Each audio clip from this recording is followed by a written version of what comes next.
Ili wa kwanza kupata habari za michezo na burudani, subscribe, comment, like pamoja na kushare katika page yetu. Bwana, Yanga wameendeleza ubabe wao dhidi ya Singida Black Stars katika mchezo wa nusu finali wa Mapinduzi Cup, mashindano ambayo yanaendelea hivi sasa visiwani Zanzibar. Na Yanga wameonyesha kwamba wao ni wakubwa, wamecheza mpira kiutu uzima zaidi, walichokuwa wanaangalia wao ni matokeo, japokuwa kuna baadhi ya nyakati walikuwa wanaonekana kama wamezidiwa, wanacheza chini ya kiwango chao au walikuwa wanacheza kama timu ya pili uwanjani, lakini wao wanasema ni timu kubwa, hivyo timu kubwa inacheza kimkakati, timu kubwa inacheza sometime mpira objective, yani mpira malengo, mpira ambao watu wengine wanaweza kaona kwamba timu imezidiwa, lakini kumbe ni mkakati au mpango kazi wa muda huo, timu inataka kitu gani. Yanga kitu ambacho walikuwa wanakitaka wenyewe wanasema kwamba ni kufika hatua ya fainali, na kama unavyojua katika hatua ya fainali wanaenda kukutana na timu ngumu kabisa, mechi ambayo akikutana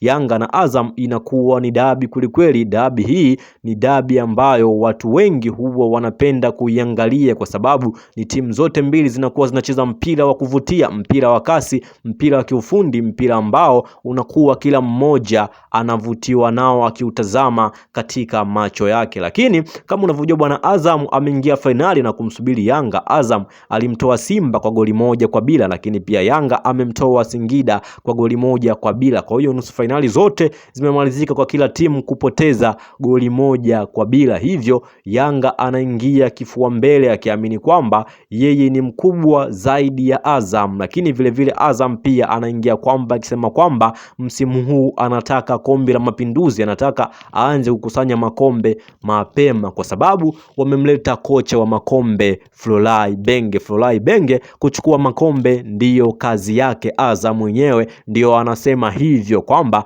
kocha wao ni kocha wa makombe, kocha ambaye akitua katika timu yoyote lazima itabeba kombe, na ni kocha ambaye akiona kombe uaga kichwa chake kinawaka moto, japokuwa ana upala lakini anakuna kama ana nywele. Yani ni kocha ambaye anakuwa ana vibe kwelikweli katika finali. Hivyo wana Yanga kazi wanayo wenyewe. Azam wanafikisha ujumbe wao kusema kwamba Yanga wajipange kwelikweli, Yanga wajipange kutokana na msimu huu Azam imejiandaa kwelikweli. Azam imejipanga kuchukua kombe la Mapinduzi Cup. Mapinduzi Cup bwana, msimu huu mshindi anachukua shilingi milioni 100, hivyo Azam wanataka milioni 100 za Mapinduzi Cup, na kibarua ambacho kutana nacho kwa hivi sasa ni Yanga, lakini Yanga wenyewe wanakuja na kusema kwamba Azam pia wajipange kweli kweli kwa sababu kikosi chao ni bora, kikosi chao kina nyota wengi wazuri, kimesheheni nyota ambao wana uwezo wa kuamua mechi wakati wowote ule,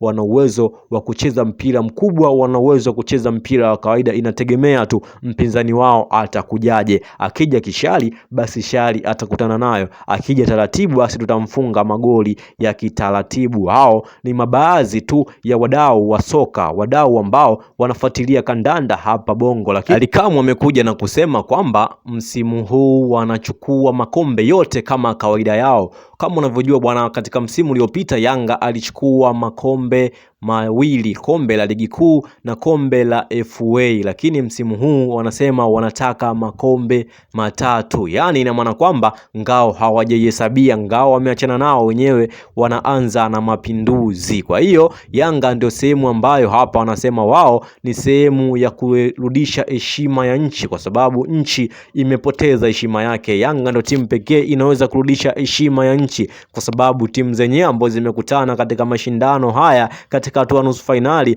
Azam na Simba, ni timu ambazo zote hazina pointi hata moja katika makundi yao, moja klabu bingwa, nyingine shirikisho, lakini sisi Yanga tuna pointi 4. Sisi Yanga tuko vifua mbele, watu wengi wanatuangalia sisi, watu wengi wanatuongelea sisi barani Afrika kwa sasa. Sisi ni timu ambayo inazungumzwa popote pale, ni timu ambayo ina ushawishi, ni timu ambayo ina mvuto mkubwa kuliko timu yoyote ile. Hayo ni maneno ya Alikamwe akiwa anafikisha kupitia klabu ya Azam ambao wanakutana nayo katika mechi ya finali siku ya Jumanne. Finali hiyo itakuwa ni finali ngumu, itakuwa ni finali ya kisasi, kwa sababu Azam alikutana na Yanga finali FA na Azam alipoteana, hivyo anataka tena arudishe heshima yake zidi ya ya Yanga, kwa sababu katika hivi karibuni alikutana na Yanga katika fainali ya FA tu, lakini hakukutana na Yanga katika fainali yoyote ile. Kwa hiyo anaona kabisa ni sehemu ambayo anaweza akarudisha heshima yake kwa hivi sasa,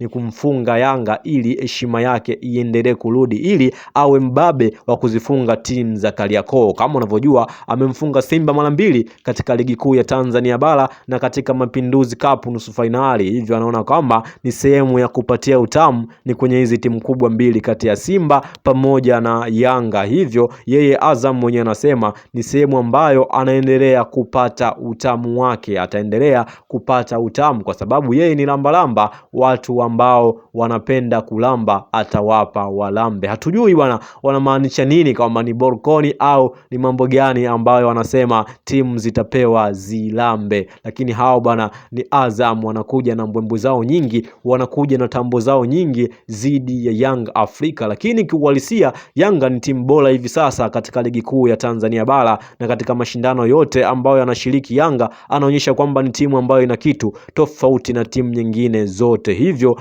Azam FC kwa uhalisia ana mechi ngumu zidi ya Yanga, na Yanga pia wana mechi ngumu zidi ya Azam, kwa sababu wakikutana hawa inakuwa ni Dar es Salaam Derby. Dar es Salaam Derby siku zote inakuwa ni ngumu, inakuwa ni mechi ya vuta ni kuvute, patashika ya nguo kuchanika, mechi ambayo kila mmoja anaingia katika siku hiyo akiamini kwamba ana uwezo wa kumfunga mwenzake. Hakuna hata mmoja ambaye anakaa nyuma. Hii ni mechi ambayo hainaga mnyonge. Hii ni mechi ambayo hakuna mtu hata mmoja ambaye anakubali kuwa mnyonge kwa mwenzake. Wote wanakuwa ni miamba, kila mmoja anajimwomba fai vile anavyojua, lakini dakika 90 ndio waga zinasema ukweli, nani atamfunga mwenzake, nani ni nani, huyu ni huyu au kipi ni kipi. Bwana, mdau wa soka unaruhusiwa hapo chini katika comment section uwashiriki kwa kutoa comment yako hapo. Unaandika, je, Yanga ana uwezo wa kumfunga Azam au Azam ana uwezo wa kumfunga Yanga? We mwenyewe utapendekeza kitu ambacho unakiona hapo kupitia comment yako, lakini pia vile vile usisahau kusubscribe